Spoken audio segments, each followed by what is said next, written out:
সকাল আমার প্রিয় পরিবার, তোমরা সকলে কেমন আছো?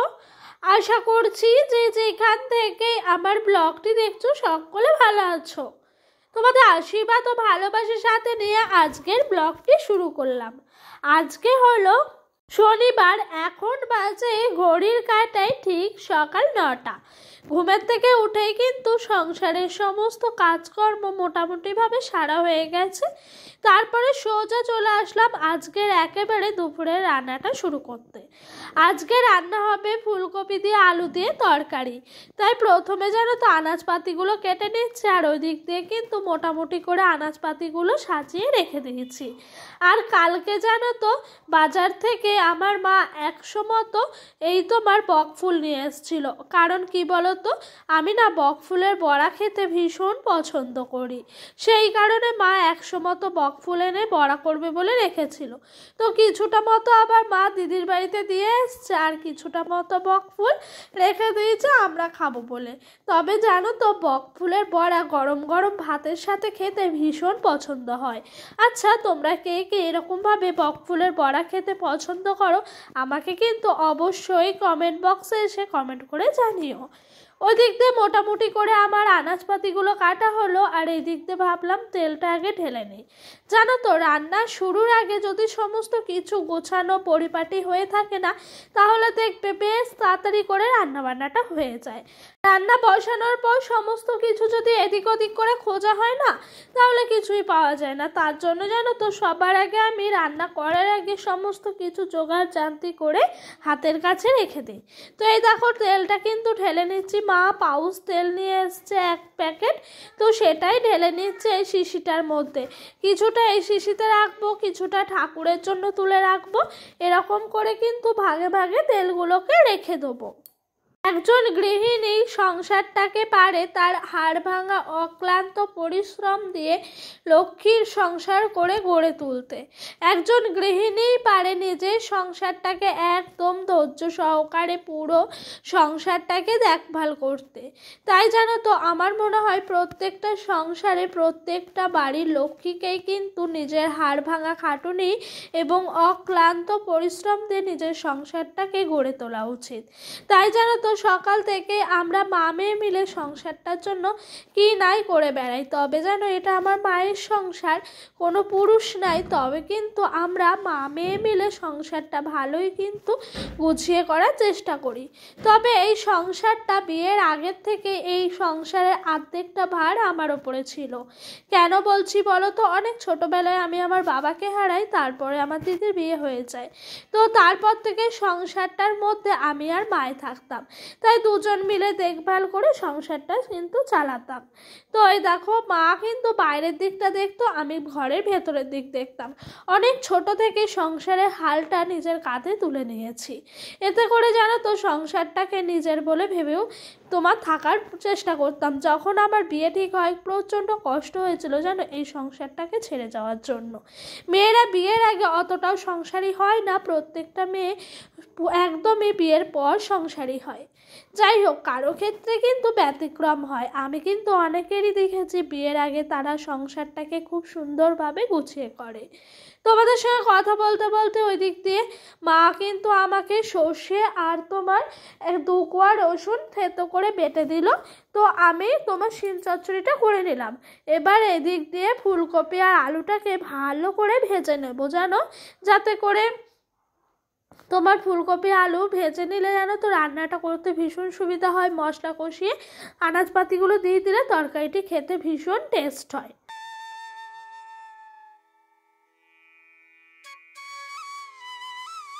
তোমাদের সঙ্গে গল্প করতে করতে এদিক দিয়ে আমার সমস্ত আনাজপাতিগুলো ভাজা হয়ে গেছে, এবার কিন্তু তুলে নিচ্ছি। আচ্ছা, আমাকে এক বন্ধু কমেন্ট করে জানিয়েছিল যে আমার মা একা থাকে আর তো কারোর কথা বলো না। ভিডিওটা খুব সুন্দর হয়েছে, আমি একটা প্রশ্ন করছি, বললে উত্তরটা দিও। একটা বড় ভিডিও কতটা নেটওয়ার্ক লাগে বললে আমি উপকার হতাম।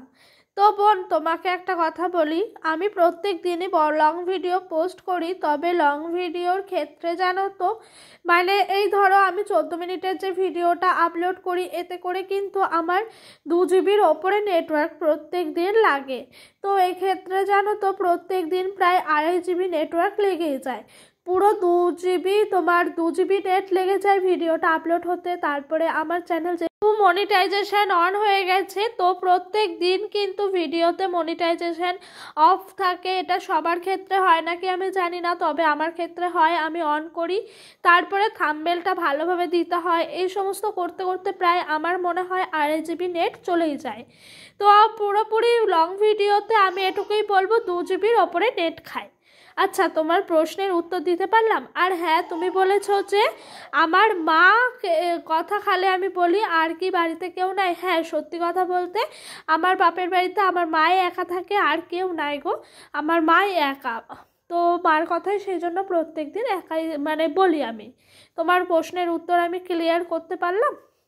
আচ্ছা, তোমাদের সঙ্গে গল্প করতে করতে দেখো এদিক দিয়ে কিন্তু বকফুল ভাজা হয়ে গেছে, বড়া করা আর কি। তো বকফুলের বড়াটা কত মুচমুচে হয়েছে দেখো, একবার আঙুলে দিতেই ভেঙে গেল। প্রথমে মাকে বলেছিলাম আমাকে একটা বড়া দাও, আমি একটু খাই, তারপর স্নানে যাব। তো আর কি, বাপের বাড়িতে থাকলে যা হয়, একটা বকফুলের বড়া খেতে গিয়ে সবগুলোই কিন্তু আমরা 3জন মিলে খেয়ে ফেলেছি। মানে আমার ছেলে, আমি, মা মিলে সবাই মিলে মানে রান্নার আগেই কিন্তু বকফুলের বড়াগুলো ফিনিশ করে ফেলেছি। যাই হোক, মা বললো ঠিক আছে, তরকারি তো আছে, কোনো অসুবিধা নেই, খেয়ে নিল।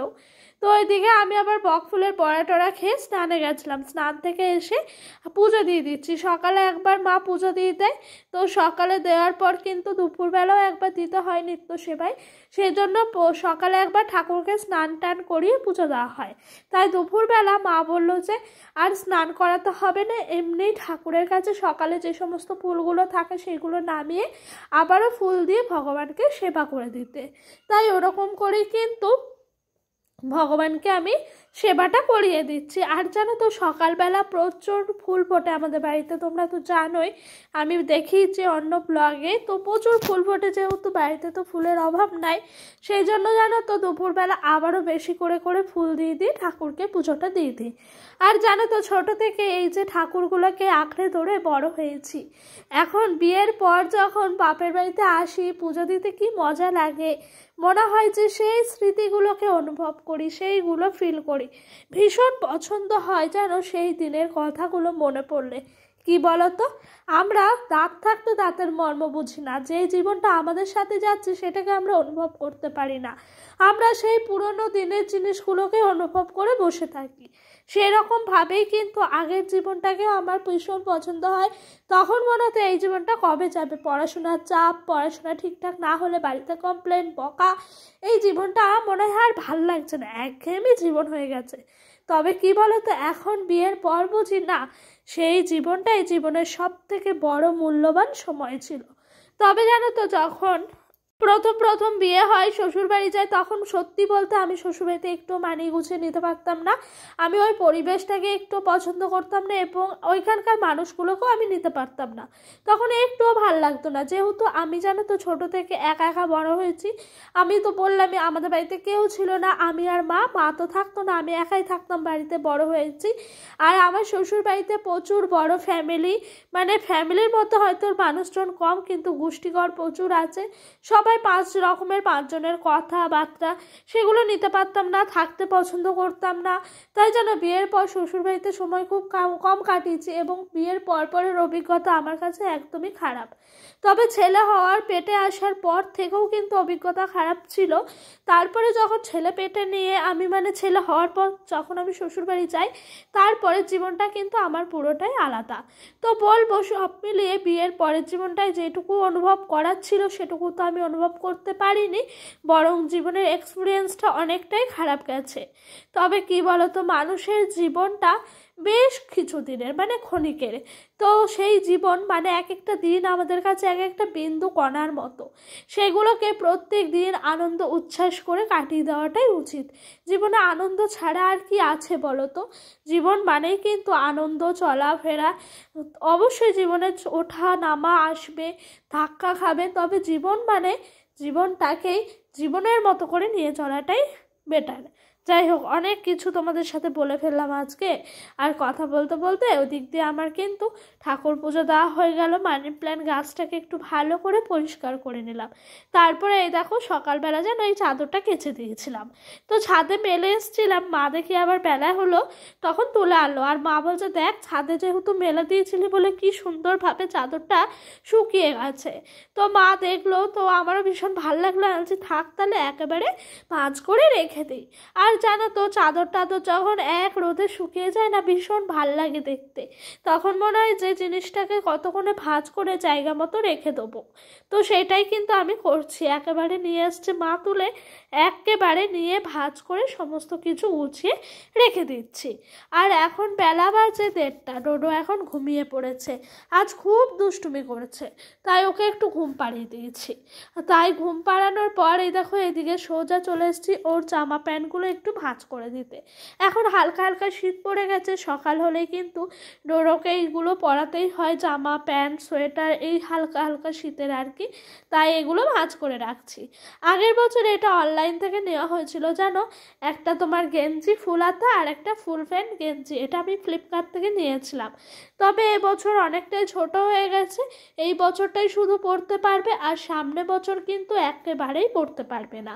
তাই খুব খারাপ লাগছিল অনলাইন থেকে। এবার ভেবেছি আর কিছুই সেরকমভাবে জামা কাপড় অন্তত বাচ্চার কিনবো না।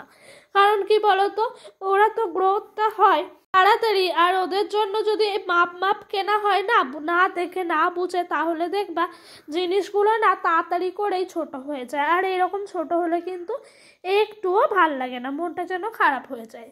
তো বন্ধুরা চলো আজকের মতো ভিডিওটা এই পর্যন্তই রাখলাম। তোমাদের আমার ভিডিওটা কেমন লাগলো অবশ্যই কিন্তু আমাকে কমেন্ট বক্সে কমেন্ট করে জানিও। ভিডিওটা ভালো লাগলে একটি লাইক আর একটি কমেন্ট করো। তো বন্ধুরা বাই।